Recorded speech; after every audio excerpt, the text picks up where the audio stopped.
Hi everyone, it's Mrs. Griffin with the Unit 8 Lesson 1 video where we're going to talk about central and inscribed angles in a circle. So let's start by reviewing some of the segments that a circle can have. And the first is a radius. So a radius is a segment that connects the center of a circle to a point on the circle. And all radii in a circle are congruent. So if you were to draw different radii in your circle, no matter which angle you drew them at, all of them would be congruent to one another. The second is a chord. Now a chord joins 2 points that are on the circle. So for example, one point here to another there. That would be one chord. The diameter is the longest chord in a circle. So if you were to draw a diameter, remember that those go through the center point. That would be the longest chord that a circle has. A tangent is a line that only crosses the circle at one point. So when that happens, it's outside. And a tangent is a line, so it would have arrows. And that point where it touches the circle is called the point of tangency. Now, a central angle is an angle whose vertex is the center of a circle. So if we were to have two radii that form an angle, that angle is called the central angle. Now, the 3 points that become important here are the 2 places where that angle touches the circle and then the vertex, which is the center point. The 2 places where it touches the circle are connected by what's called an arc. And that arc, a portion of the circle, would actually have the same measurement as the angle. So if you were to measure this angle, whatever that measurement would be, the arc would also have the same exact measurement. The next type is called an inscribed angle. An inscribed angle is when it's an angle that has a vertex on the circle. So it's formed by 2 chords. So if I draw 2 chords in, their vertex is over here. It's a point on the circle. And it intercepts also another arc. But this time, instead of the arc equaling the circle, it's going to be half. The angle will be half the measure of the arc. So if we had this angle here and this arc out here, the angle would be half of the arc. Okay, the next is a tangent chord angle, which is exactly what it sounds like. It's formed by a tangent and a chord. Okay, and because that happens, they have to be meeting at the point of tangency, which means its vertex is a point on the circle. Now, because it follows that same, the vertex is a point on the circle rule as the inscribed angle, it also would be half of the arc that it intercepts. It's just that it would be this arc in here. It will go all the way to the vertex as opposed to 2 outer points. And then finally, we have a tangent radius angle. If we have a tangent, just like the one above, that intersects a radius, or even if it's a whole diameter, not just the radius, it goes all the way across, then that has a very special property. The vertex is a point on the circle, and if you look, it's going to intercept an arc which is half of that whole circle. Since we know a circle is 360 degrees, half of it's 180, and to follow the same rule above, that makes the angle 90. Because it's half of the intercepted semicircle. And so anytime a radius or diameter meets a tangent, it makes a right angle. So now we're going to do some examples.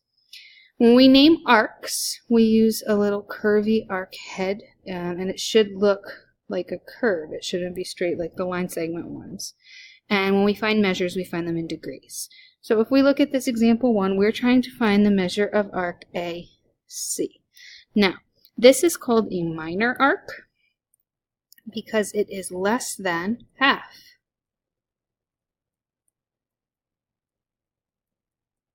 Okay. When we find that, we're going to use the properties of a circle. So a circle adds up to 360 degrees. Notice we know that this angle here is 90. That means that this arc here is also 90 because this is a central angle, and central angles equal the arcs. Also notice they've marked these 2 arcs congruent. That means they're the same measure. So 360 minus 90 would be 270 degrees left. And we would divide that by 2 in order to find each individual one, because we do know they're equal, which would be 135 degrees. So the measure of arc AC is 135 degrees. All right, number 2 is the same picture, but this time they want us to find arc ACB. Now they're using 3 letters. That means we're starting at A, first going through C, and then ending on B. It's not an angle, it's actually that arc. And that arc is made up of more than half the circle. That's called a major arc.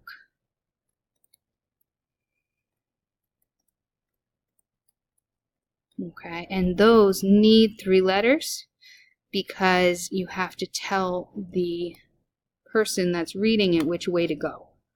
So now that we know that, the math is the same as the other. We have the 90 here just like we did in the other one. So our 360 minus 90 is 270. But this time, since we want all of it, we don't have to divide it by 2. And so the measure of arc ACB is just 270 degrees. Now for number 3, we have to find arc 1 and angle 2. We have to use whatever means that we can see. So I do see the 72-degree arc, and I also noticed that this here is a diameter. That means that this arc out here has to be a semicircle. That total number of degrees for that arc has to be 180. So if I want to figure out arc 1, I'm going to do 180 minus 72. And that's 108 degrees. So arc 1 is a 108. Now if I want angle 2, I have to figure out what type of angle I'm looking at. The vertex is on the circle. It's a tangent and a chord, but specifically because the vertex is a point on the circle, that means that the angle's half the arc that it intercepts. So if I take that 108 and divide it by 2, I'll get 54 degrees. And so angle 2 is 54 degrees. And then if I'm writing these all out, I will write the measure of arc 1 is 108 degrees, and the measure of angle 2 is 54 degrees. All right, on to number 4. On number 4, I have 2 arcs noted, 80 and 60, but I don't have the third one. And if I wanted to find the third one, I have to realize that this is an entire circle, and all 3 of those arcs would have to add up to 360. So if I do 360 and I subtract out the 60 and the 82, and you can add them first before subtracting if you want, you're going to get 218 degrees, and that would be your arc 2. Now angle 1, the vertex is on the circle. It's a chord and a chord. This is called an inscribed angle. But because the vertex is on the circle, I know it's going to be an angle that's half the intercepted arc. And so it would be half of the arc that connects the 2 ends of my angle. And so half of 218, if I divide that by 2, would be 109 degrees. And so angle 1 is 109. And you can list out your angles and arcs like we did here, or you can box them in on the picture if there's room. Number 5, we have a 79-degree angle formed by a tangent and a chord. Vertex is on the circle. That means that the angle has to be half of the arc that it intercepts. So it's half of arc 2. That means that if the angle's half the arc, arc 2 has to be bigger. It has to be twice as big. So I would do the 79 times 2 and get 158. And so arc 2 is 158 degrees. Now for angle 1, you can use good old-fashioned supplements here. This is a linear pair. You don't have to do anything extra special. So because it's a linear pair, I can just subtract, and I can get that angle 1 would be 101 degrees. All right, on to number 6. Notice on number 6, all of these are radii, so they're all congruent. That means that these 2 triangles here are isosceles triangles because they're all made up of congruent radii. All right, so knowing that, I may be able to solve these a little bit faster. What I do see is that I have a 50-degree angle and an 80-degree angle, and that I also happen to have a diameter here. Because of that straight line, I can use linear pairs just like I always did. So this is going to be 100, and this is going to be 130. Now, keep in mind with your isosceles triangles, you can just take 180 minus the vertex angle, and then because you know these 2 would be congruent to one another, divide it by 2, and you'll get angle 1 to be 40. And you can do the same thing with the second triangle. We have the 130 for the vertex, And then because these two would be the same, divide that by 2, I'm a step ahead of myself, and get 25 for angle 3. We can do something very similar with number 7. These are both radii, so they're congruent. That means 1 and 2 are congruent because of the isosceles triangle. This would be 180 degrees, so 180 minus 64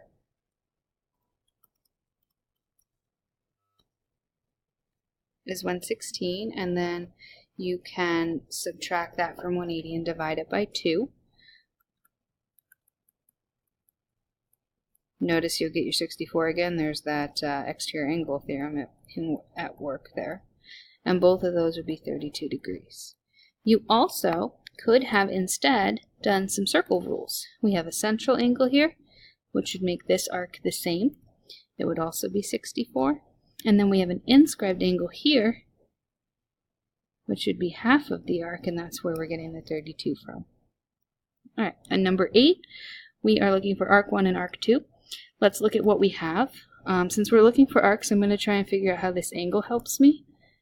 This angle is an inscribed angle. That means it is half of this entire arc here. That means that entire arc here has to be twice as big. If the angle is 80, this whole arc from point to point has to be 160. We already know this section of it is 48, so if I subtract 160 minus 48, I'm going to get 112.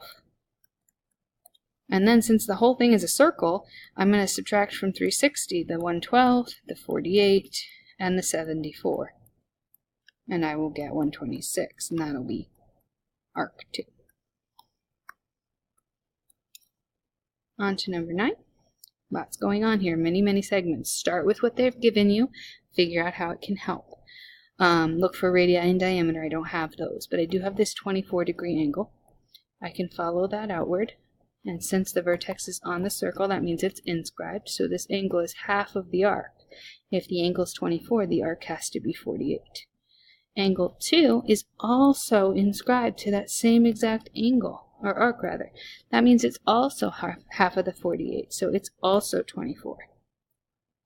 Angle 3 is inscribed to the 85. If you follow the sides of angle 3 outward, they grab this arc 85, which means it's half of the 85,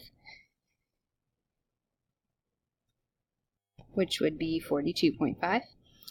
And then angle 1 is half of this leftover arc up here. If I pull the other ones all from 360,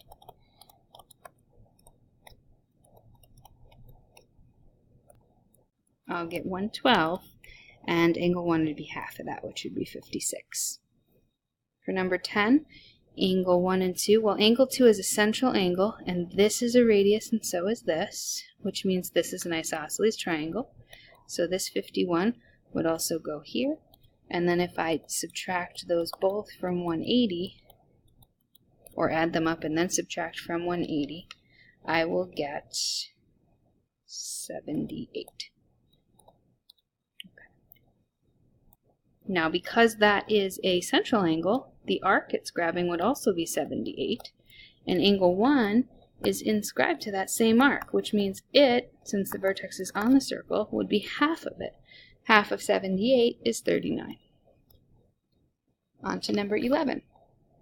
Okay, we have an angle here which is 20, and its vertex is on the circle. That means the arc across would be 40. And angle 2 happens to also be inscribed to that 40, so it would also be 20 degrees, half of that same arc. If I look at the 50 here, it's inscribed to this arc out here, so that arc has to be 100. Okay, and angle 1 is also inscribed to that, which means angle 1 is also 50. And then I can use either the triangle or exterior angle theorem here, and either find the one right next to it and do the supplement, or use exterior angle theorem right away to add those together, and angle 3 would be 7. And lastly, number 12. This 28 can go here by central angles because they're the same, and then using the isosceles triangle I can get that angle 2 would be 76 degrees. Also, this is a semicircle. 180 minus 28 is 152, and angle 1 is half of that, so it would be 76. All right, we'll do the rest in class. I'll see you then.